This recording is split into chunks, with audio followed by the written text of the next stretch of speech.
We need to have another chat about Jeffy E. and Interlochen Arts Camp. I put out a video on this topic over a month ago and I'm still getting comments on it. Most comments telling me I pronounced it wrong, which I am keenly aware of now. And I do know now that it is Interlochen.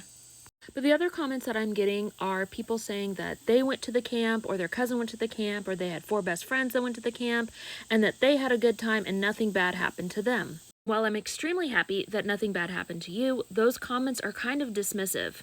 Dismissive of those children who had a completely different experience. So I'm going to reiterate some of the connections between Jeffy E. and G-Max, we know who I'm talking about, and Interlochen Arts Camp. And before I go any further, yes, the camp has scrubbed every evidence of him off of their records.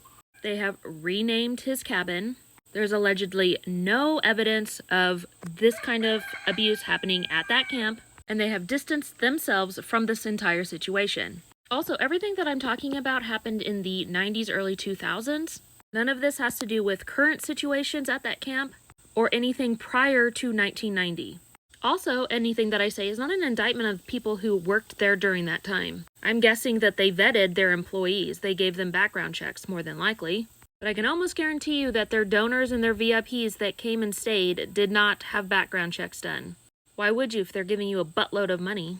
Anyway, in 1990, Jeffy E. and G-Max donated money to have a lodge built at the camp. And by lodge, it's just a 2-room cabin. I've seen supposed pictures of the inside though, and it looks pretty nice. It was called the Jeff E. Scholarship Lodge. This lodge was not for students though. It was used to house visiting donors and VIPs. Now after Jeffy's sweetheart deal in 2007, they renamed the lodge the Green Lake Lodge. They also removed his name from anything associated with the camp, including donation records. Now this specific lodge and the camp were listed in his Little Black Book. The Little Black Book also had names of 2 students who had attended the camp. Now from 1990 to 2003, former students said that they remember seeing Jeffy E. and G-Max on the campus during camp. And supposedly he stayed at his lodge for a week in 2000. And all of this information was stated during G-Max's trial, and there is records of it. So to the commenter who said I should get sued for defamation for bringing this up, nice try. Now what's interesting is Jeff's lodge, that is now named Green Lake Lodge. Try finding it on a map. Now supposedly the lodge is located near the junior girls portion of the camp. But since 2007, along with changing the name of the cabin, they also changed the road names, and this lodge can no longer be found on a map. But just for funsies, I wanted to see if I can find it. Oh, and I guess this is what it looks like. This is a map from, I think, 1979. Somebody was selling it on Etsy. Supposedly, his lodge was located off of Penn Colony Road, near the junior girls.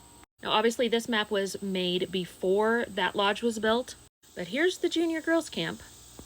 And here's a place called Penn Hall. So I'm guessing it was somewhere in this vicinity.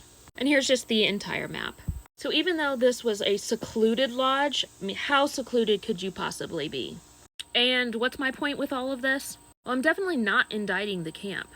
But I do think we need to hold organizations accountable for who they're taking money from and who they're letting interact with juveniles. And let's not pretend that this area of the country doesn't have a history of problems like this. Just look into North Fox Island and OCCK. Or watch the Children in the Snow documentary. I'm afraid to ask for your comments on this one, but I guess go ahead.